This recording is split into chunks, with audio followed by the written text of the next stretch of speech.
Bora. Segunda semana, nono ano, unidade temática, modernização, ditadura civil-militar, redemocratização, Brasil após 1946.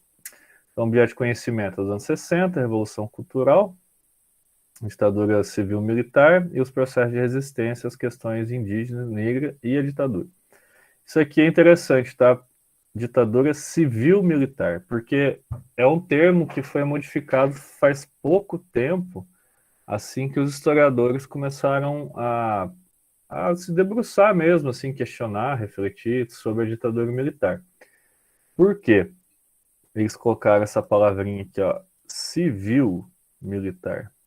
Porque o golpe militar que ocorreu no Brasil em 1964, ele não foi somente dos militares, ele teve apoio do Congresso Nacional. Então a gente não pode falar uma ditadura somente militar, sendo que vários civis também foram beneficiados nesse tempo, né? E tomaram frente à intervenção militar. Então as habilidades aqui.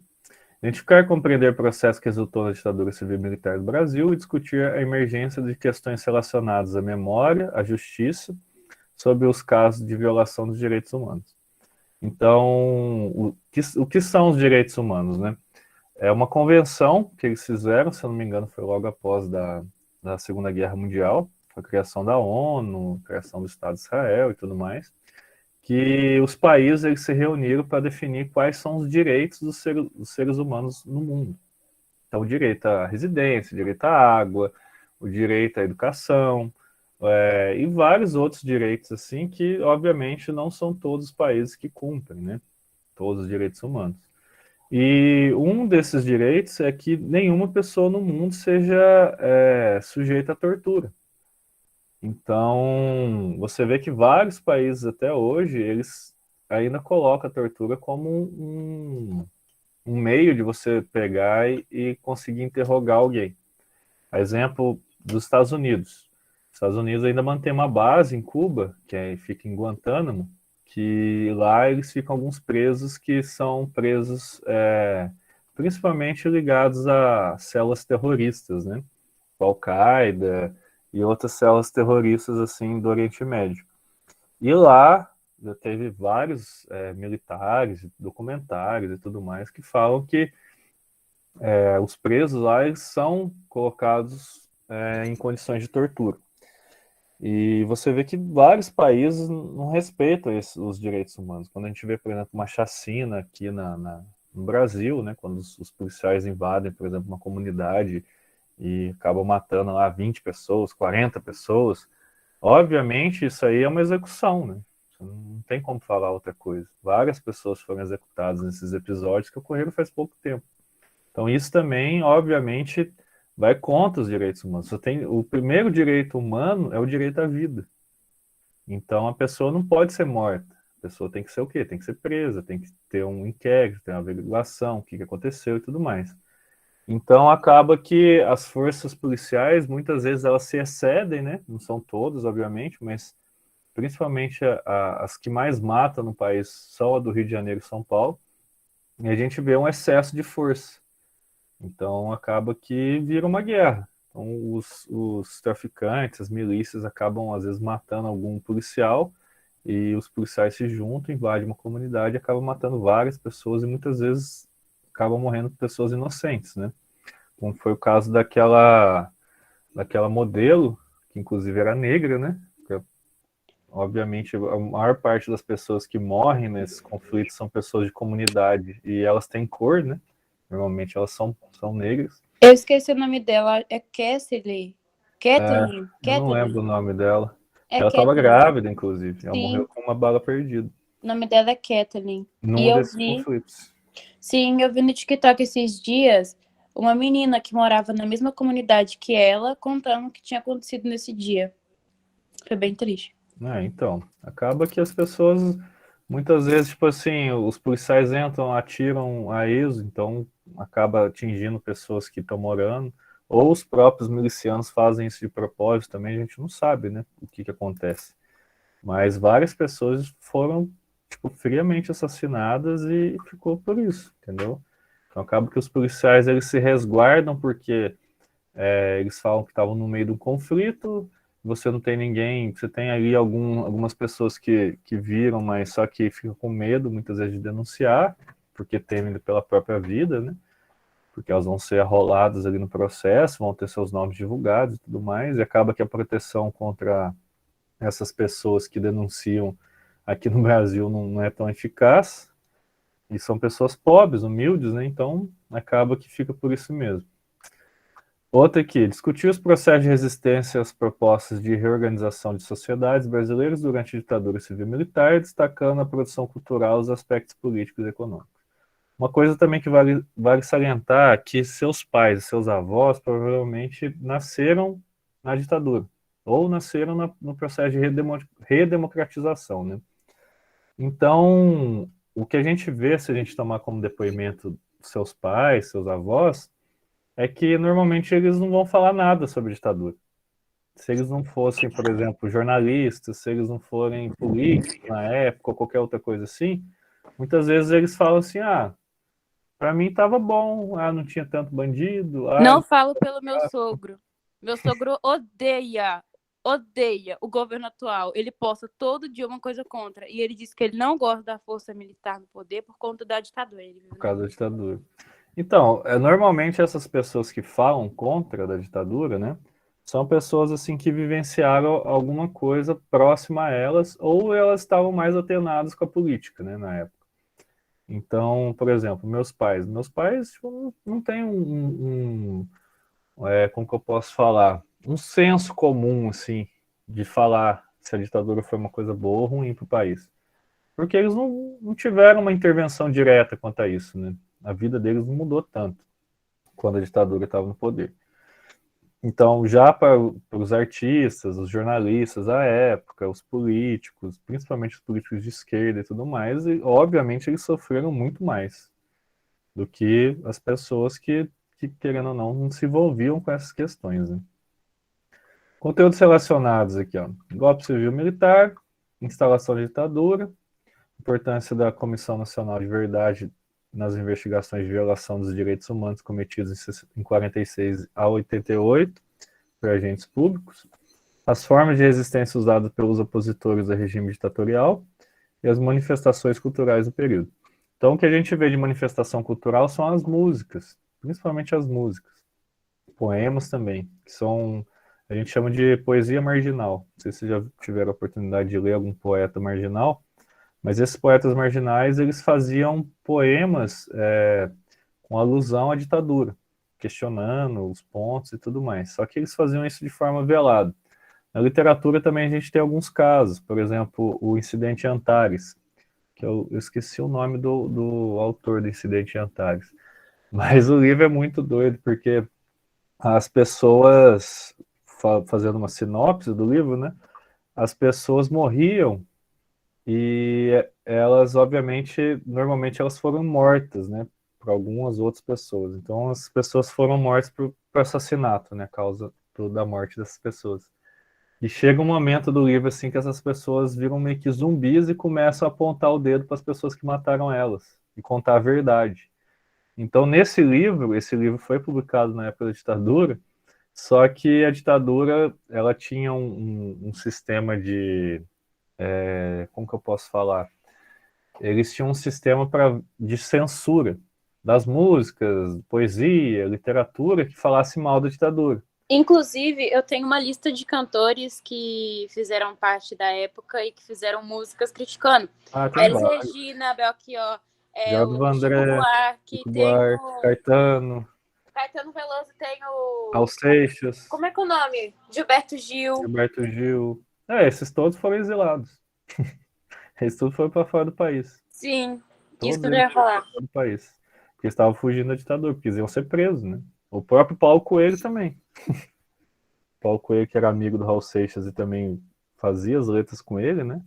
Ele foi para a França, se não estou enganado. Até hoje ele vive lá, né? Nem voltou para o Brasil, tá lá. Então aqui, ó. Caro estudante, essa semana iremos estudar os processos que levaram ao golpe de 64 e a implantação de uma brutal ditadura no Brasil. Buscaremos também dialogar sobre as formas de resistência a esse regime de exceção. Bons estudos. Então aqui a gente está falando do governo João Goulart, né, que foi o último governo democrático, digamos assim, antes da ditadura militar, e ele foi o vice de Jânio Quadros. Só para vocês terem uma ideia, acho que eu falei até na última aula, né? O Jânio Quadros o Jânio Quadros ele deu honraria para o Che Guevara, né? Então, o que acontece? Depois da Revolução Cubana, o Che Guevara e o Fidel Castro ganharam notoriedade tipo, mundial, né? Porque foram líderes de uma revolução de esquerda num país que era praticamente governado pelos Estados Unidos. E o presidente na época de Cuba era o Fulgêncio Batista. E o Jânio Quadros, ele chamou o Che Guevara para o Brasil para dar a maior honraria do Brasil, que é a... Como que chama a honraria? Chama Cruzeiro do Sul. É uma medalha do Cruzeiro do Sul. E o Che Guevara foi para o Brasil e recebeu a medalha. Agora você imagina a cara dos militares quando viram um cara que deu um golpe de esquerda no país, recebendo a maior honraria aqui no Brasil, né? Recebida por um presidente. O pessoal ficou muito puto. Tanto é que o Jânio Quadros, acho que foi um dos presidentes do Brasil que ficou menor tempo no poder. Não chegou nem a fazer um ano. Ele ficou 7 meses, eu acho, no poder. Não durou nem uma gestação o governo dele. Daí já entrou nosso queridíssimo João Goulart aqui. Então lá, com a renúncia de Jânio, os militares conservadores tentaram impedir a posse de Jango. E um detalhe, o João Goulart, ele estava na China, que já, obviamente é um país comunista, estabelecendo algumas ligações econômicas e tudo mais. Então, olha para você ver, o presidente que renunciou, deu a medalha do Cruzeiro do Sul para o Che Guevara, que obviamente era de extrema esquerda, e o vice dele estava na China. Então, estava tudo beleza. Assim. Uma intensa campanha pela legalidade democrática forçou o recuo dos militares golpistas, que aceitaram a proposta do Congresso Nacional de uma emenda constitucional na Constituição, instaurando o parlamentarismo. No caso brasileiro, o presidente representava a nação e ao primeiro-ministro, chefe do parlamento, cabia as decisões do governo. Então, o que acontece? Eles fizeram, como diz, uma emenda ali, né, a Constituição, e o cara que era o mais votado lá da Câmara, né, entre os parlamentares, ele representava o chefe de Estado. Enquanto o presidente, ele só representava como se fosse uma pessoa que fazia as manipulações políticas ali. Só que ele não tinha poder. Tipo o sistema político da Inglaterra? Tipo o sistema político da Inglaterra. A rainha, por exemplo, ela não governa. Quem governa é o Boris Johnson lá, que é o primeiro-ministro. Tipo isso. Porque o que acontece? Isso na história, né, que a gente vê que vários países adotaram esse sistema que a gente fala de um império, você tem um império, ou se não um reinado, só que o regime é parlamentarista. O que é o parlamento? O parlamento é o lugar que se fala, é a Câmara dos Deputados, é o Senado. Parlar em italiano é falar, né? Então, o que acontece? Os políticos que representam o parlamentarismo, os que têm mais poder é o primeiro-ministro. Na China também é assim, no Japão também é assim. Na China só tem um partido, né? Daí o primeiro-ministro, ele governa o país, ele que toma as decisões. O primeiro-ministro Tancredo Neves não conseguiu conciliar os grupos políticos e acabou renunciando. Então o primeiro-ministro era o Tancredo Neves, que obviamente, não sei se vocês sabem disso, ele virou presidente do Brasil. Ele foi o que menos governou, porque ele morreu no dia da posse, praticamente. O Tancredo Neves. Daí quem assumiu foi o Sarney. Acho que foi o José Sarney que assumiu. Não conseguiu conciliar os grupos políticos e acabou renunciando. Por que isso não aconteceu em 2019? Acontece, né? Fazer o quê? Acontece só quando o Tancredo Neves... Facada maldada! Até que era bom governante. Alguns setores da sociedade pressionaram pela antecipação do plebiscito, que decidiram abrir o regime, né, político do país. Um exemplo do Central Nacional dos Trabalhadores, a CNT, que conduziu diversas greves contra a alta do custo de vida. Em janeiro de 1963, a população brasileira decidiu pela volta do presidencialismo. João Goulart retornava aos seus poderes de chefe de Estado.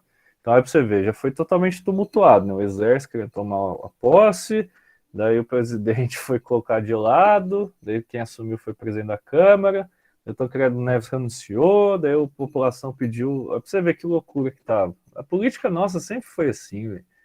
Nossa, sempre foi assim. Desde do Império, né? Você empossar um moleque de 16 anos para ser imperador do país já não tá certo, né? Mas tudo bem. Depois da vitória do presidencialismo, Jango empenhou-se em aprovação das reformas de base. As que causavam mais polêmica entre os opositores, como por exemplo no partido oposicionista UDN, eram as reformas políticas, que autorizavam o voto aos analfabetos, e a agrária, que redefiniu as distribuições de terra no país. Coisa que o país nunca fez, tá? Uma reforma agrária. Então você vê aí várias terras que muitas pessoas às vezes nem sabem que existem, que estão na mão de empresas e que tem pessoas, por exemplo, no Movimento Sem Terra que querem um pedaço de terra para cultivar e não tem. Então, a gente vê que o Brasil está ainda caminhando a passo de formiga com a reforma agrária. O Congresso se recusou a aprovar as reformas e grupos da sociedade civil apoiados por Goulart, como o CGT, Comando Geral dos Trabalhadores, e a UNE, União Nacional de Estudantes. Também estavam insatisfeitos com o governo, devido aos poucos resultados práticos das mudanças a antecedência ao povo, né? Ao mesmo tempo, cresciam os movimentos pela reforma agrária, encabeçados pelas ligas camponesas. A radicação dos confrontos políticos pressionava todos os setores sociais. No início de 64, vários comícios em favor das reformas foram marcados nas principais cidades do país. Em resposta, os opositores, em 19 de março, realizaram a Marcha da Família com Deus pela Liberdade. Essa manifestação sinalizou aos militares golpistas o apoio de setores da sociedade brasileira. Em 31 de março, o general Olímpio Mourão Filho, liderado o golpe que força a renúncia de João Goulart, instaurou a ditadura até 1985. Essa Marcha da Família com Deus e Liberdade, tem um pessoal que estava falando que ela parecia muito com as manifestações que ocorreram há pouco tempo. Por quê? Porque eram manifestações que ocorreram no Brasil que as pessoas eram extremamente conservadoras, tá? Então, por exemplo, a maior parte das pessoas que estavam nesse movimento eram extremamente religiosas, eram cristãs, mas, tipo, cristão fervoroso, digamos assim. Por que eu estou falando isso? Porque eles eram contra o governo pegar, por exemplo, e dar condecoração para cara que é comunista. Professor, mas o que tem a ver comunismo com a religião? Então, o comunismo, ele prega a não religião. Se vocês tiverem oportunidade em Cuba, vocês vão ver que você pode ter até as igrejas preservadas, mas só que a maior parte da população não tem religião. Eles são ateus, tá? Eles são até meio que ensinados a não terem religião. Mas por que isso, professor? Porque o próprio Marx, ele fala, ele tipo, escreve diversas vezes nas obras dele, que a religião ela não faz bem para o homem. A religião ela acaba manipulando o homem. Então, para o marxismo, a religião é um aspecto assim, social que não faz bem, porque as pessoas não pensam sobre a política, na economia e tudo mais, e acabam se baseando em suas decisões somente pela religião. Então, o próprio Marx defendia a não religiosidade, tá? Então, normalmente, esses países que são socialistas até hoje, né, como Cuba, China, Coreia do Norte e alguns outros que têm espalhados aí, eles não têm religião oficial e não pregam também, não, tipo, não influenciam muito que as pessoas sejam religiosas, tá? Então, essa marcha da família com Deus e pela liberdade, você vê que tem, obviamente, um cunho religioso. E os militares entenderam essa marcha como um apoio, né? Que de fato era. E até hoje tem um pessoal apoiando. Você vê nas manifestações, a volta da ditadura militar, intervenção militar já. Então, a galera sabe o que aconteceu nesse período da história, né? Jorge, te perguntar, se não for incomodar, você apoia o comunista? O comunismo ou você é comunista? Não, eu não sou comunista. Eu acho que é o seguinte, os países hoje que são comunistas são países assim que eles têm ditadores nos seus comandos. Por exemplo, Cuba é a família Fidel. Na China, o Xi Jinping, né, que também é um ditador. A Coreia do Norte, da mesma forma. O que muda dessas três são as formas que eles movem o país deles.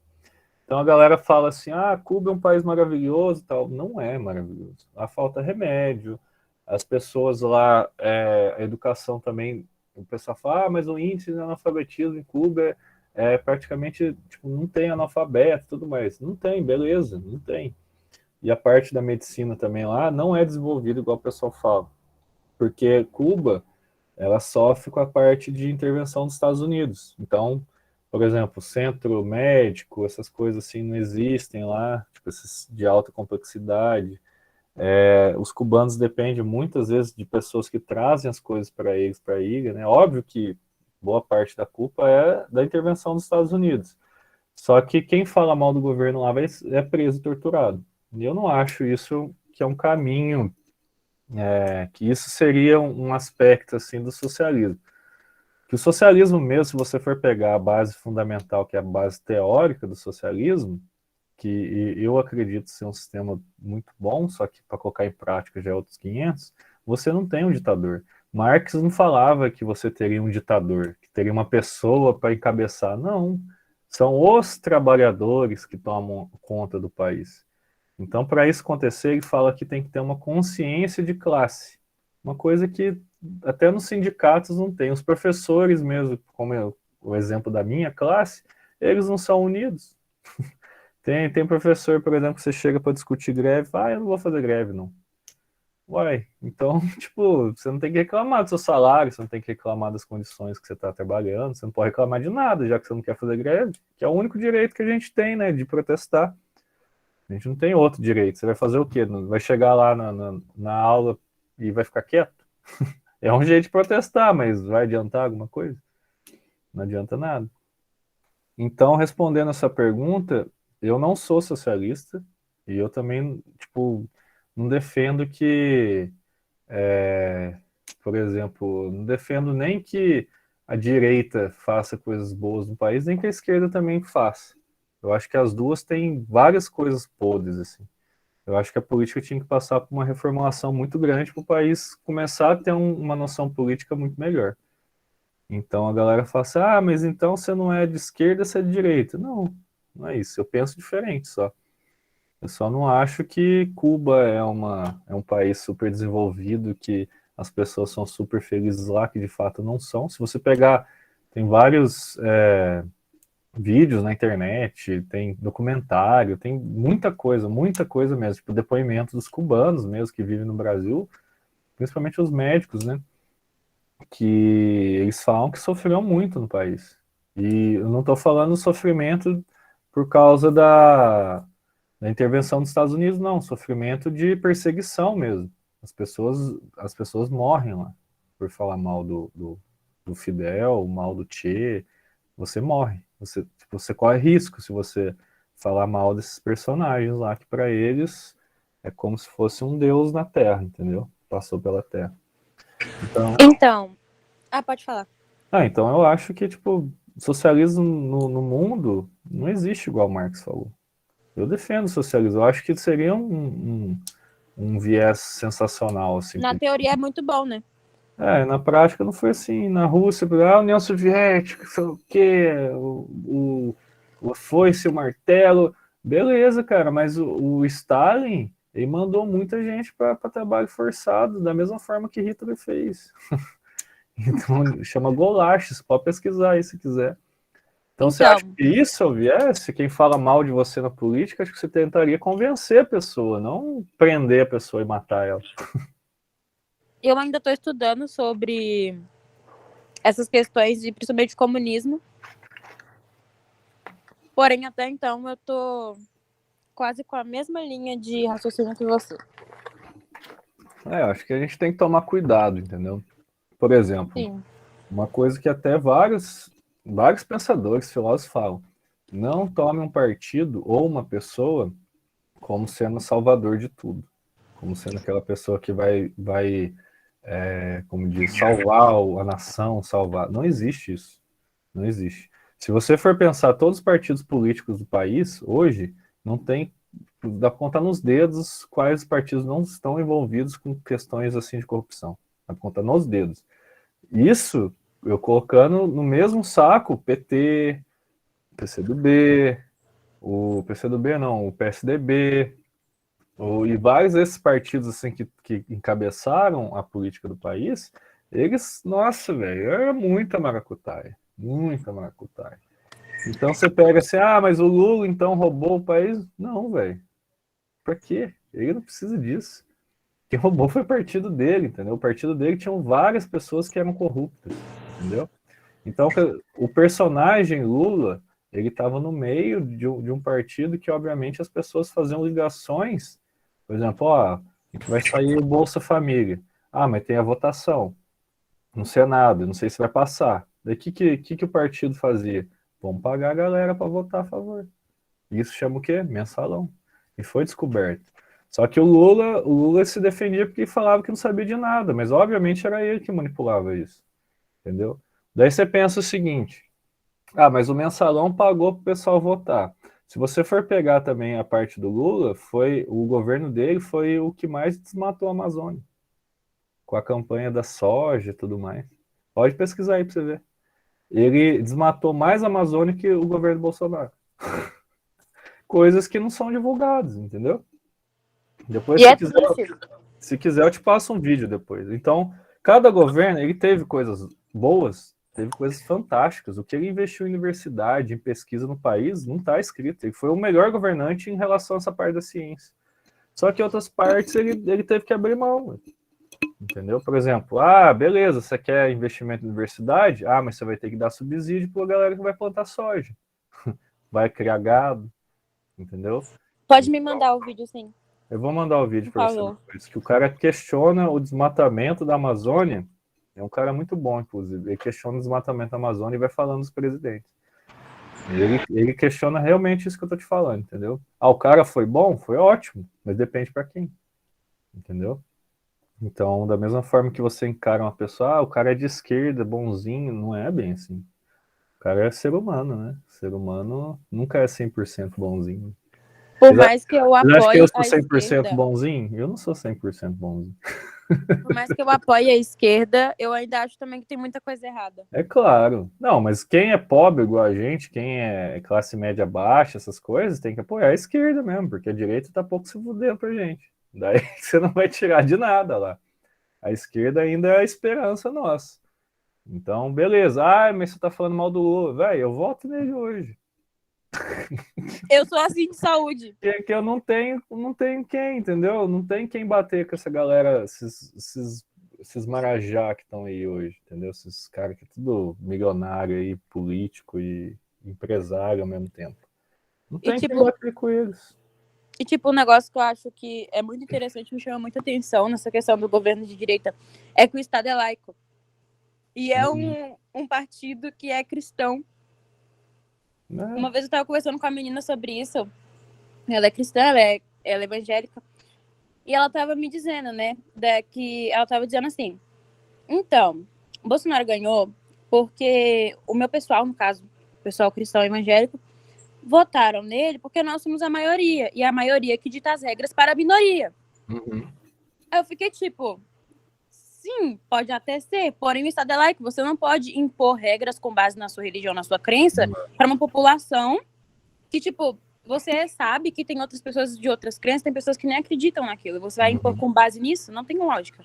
Então, a questão é, você tem que governar para todo mundo.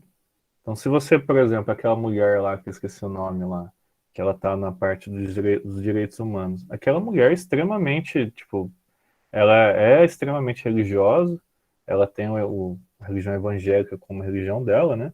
Só que ela quer pregar isso na pasta que ela está defendendo, que é direitos humanos.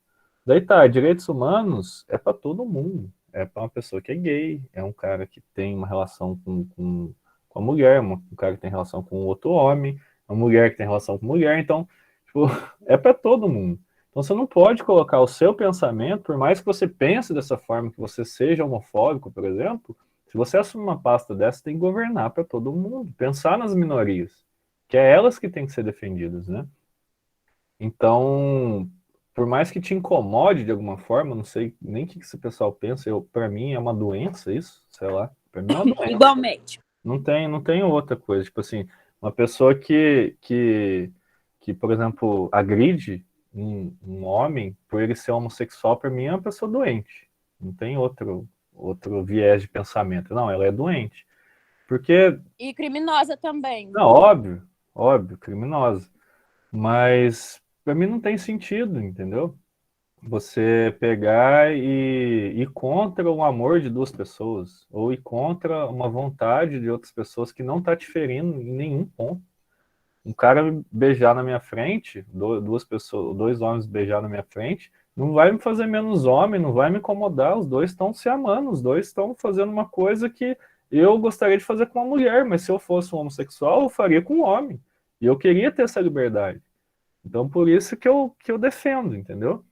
Eu defendo as pessoas para que elas consigam ter essa mesma liberdade, como eu sou uma pessoa heterossexual. Eu defendo que outras pessoas que não são hétero também tenham essa liberdade. E eu E acho eu que é isso que a defendo, gente tem que defender.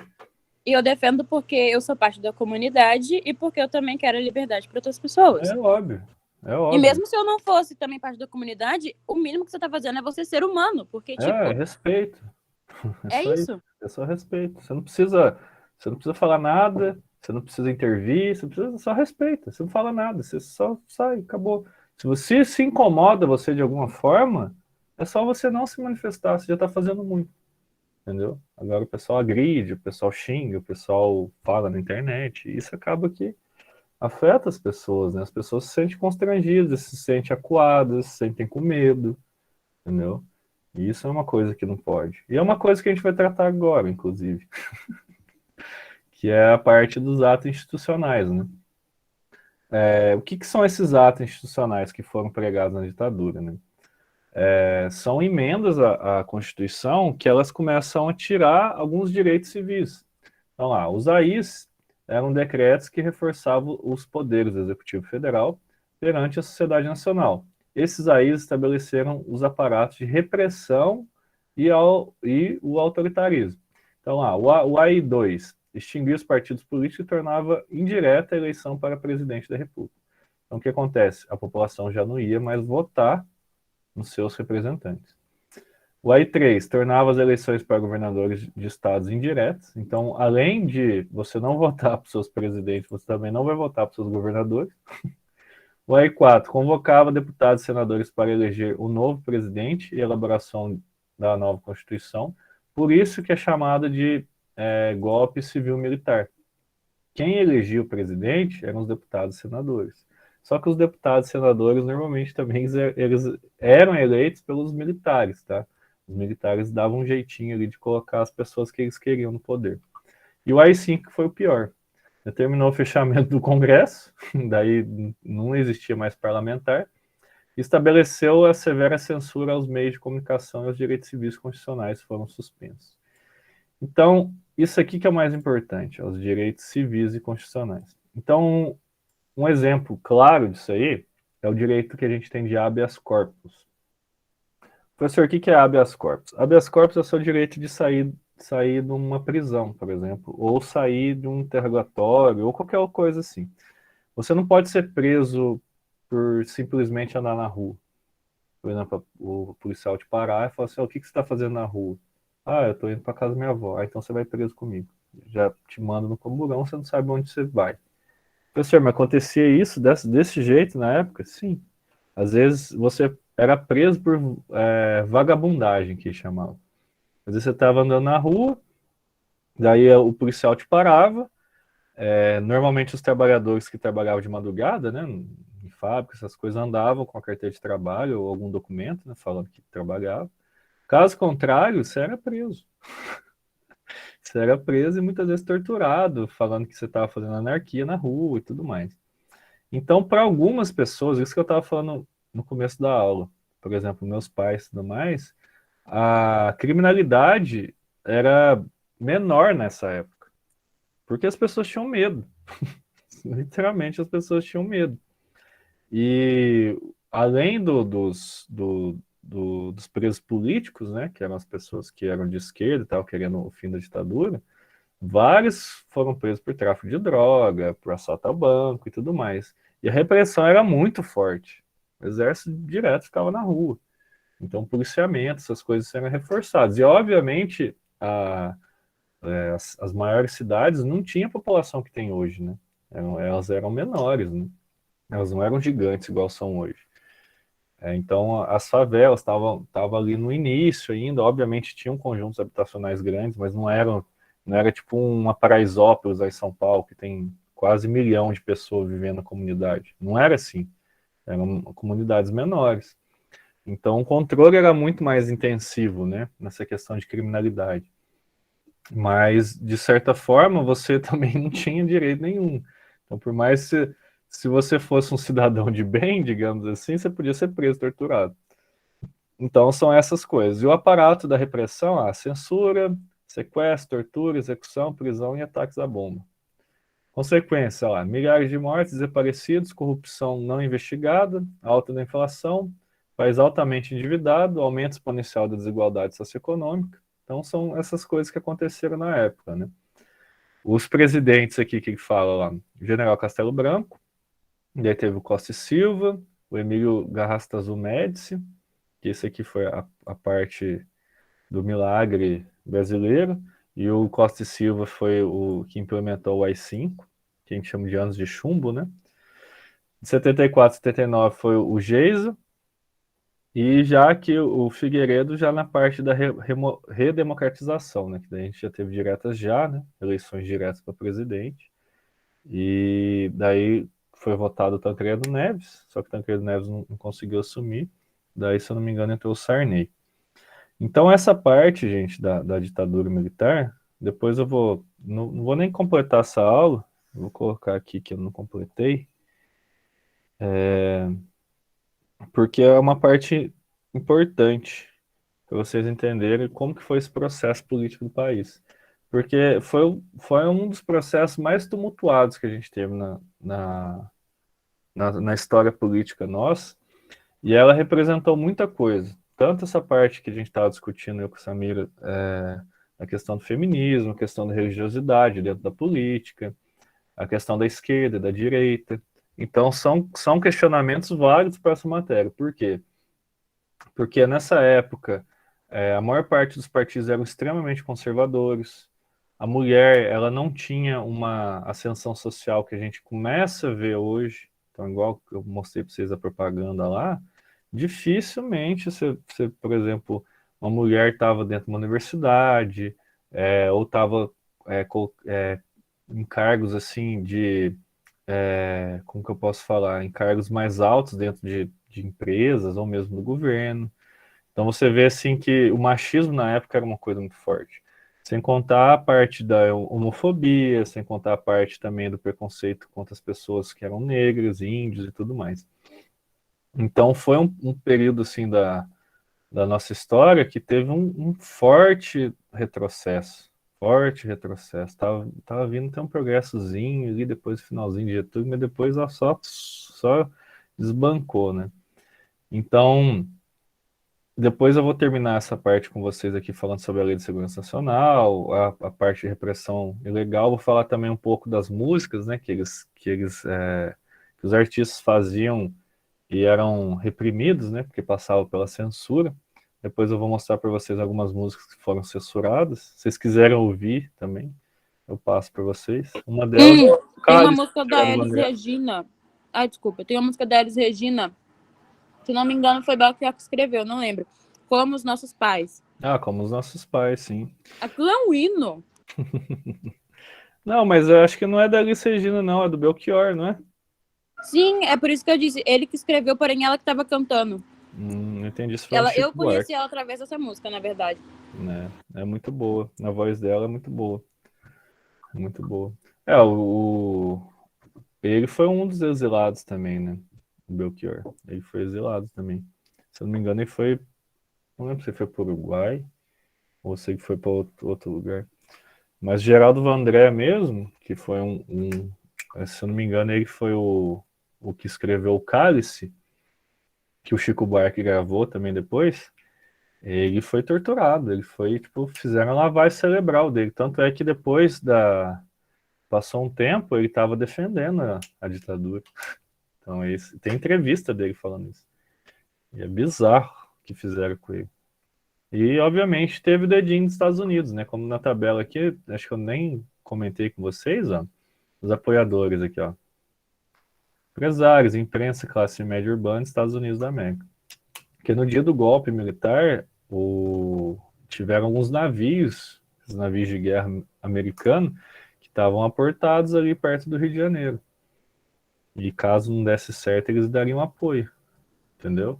Outra coisa também é a imprensa. A própria Globo apoiou a ditadura militar. Entendeu? Então. E a Globo hoje é contra Bolsonaro, olha que demais. Porque muda, como diz, muda os personagens, muda É que é o seguinte, a Globo é uma instituição gigante, né? Ela dança conforme a música. Então, quando você vê que a ditadura ia ser boa para ela, ela defende. Agora ela vê que o Bolsonaro é ruim para ela ataca. É desse jeito. Se ela vê também que outro presidente, sei lá o que, vai denunciar, entendeu? Então o jornalismo no país tende a ser muito tendencioso, né? Nas reportagens, nas entrevistas. Por mais que vocês às vezes não percebam isso, mas só do fato de um jornal falar mais de um presidente e não falar tanto do outro, ele já está sendo tendencioso, entendeu? Por mais que ele está falando só a verdade, mas ele está sendo tendencioso. Então depende muito dessa parte reflexiva suas, né? De refletir as coisas e tal, e ver o que está acontecendo.